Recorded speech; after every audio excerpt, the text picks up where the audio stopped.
Et si un ingénieur civil moderne se retrouvait en France médiévale? Nous sommes en 1284. La cathédrale de Beauvais vient de s'effondrer. Le plus haut édifice gothique jamais construit. À terre. Les ouvriers restent silencieux. Vous dépliez votre plan. Vous avez déjà vu ce genre d'échec. Vous savez exactement ce qu'il a provoqué. Jour 1. On inspecte chaque pilier, chaque arche, chaque joint. Le problème ne vient pas de la pierre, mais de la répartition des charges.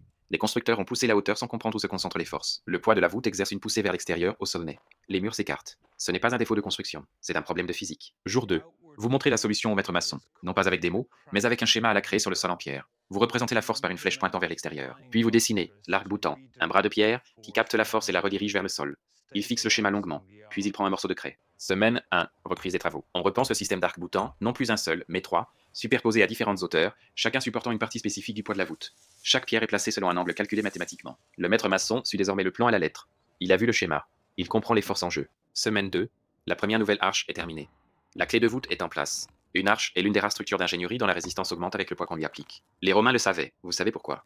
Pour la première fois à Beauvais, quelqu'un pose une clé de voûte en comprenant les mathématiques qui expliquent son fonctionnement. Moins 1. La voûte est le problème le plus difficile. Le point culminant. La plus grande portée. La plus grande contrainte. On travaille toute la nuit à la craie sur la pierre. À 3 heures du matin, on trouve la solution. Des colonnettes intermédiaires à l'intérieur même de la voûte, répartissant la charge sur plusieurs points. Cela ne figure dans aucun manuel de construction médiévale, car aucun manuel de construction médiévale n'a jamais été écrit. Moi 2. La voûte s'élève, pierre après pierre.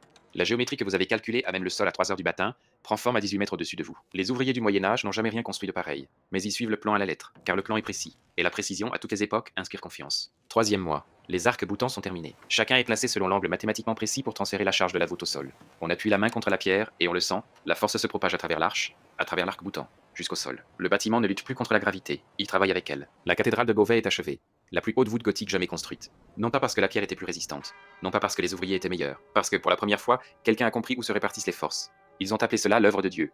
Vous avez parlé de répartition des charges. Les deux avaient raison.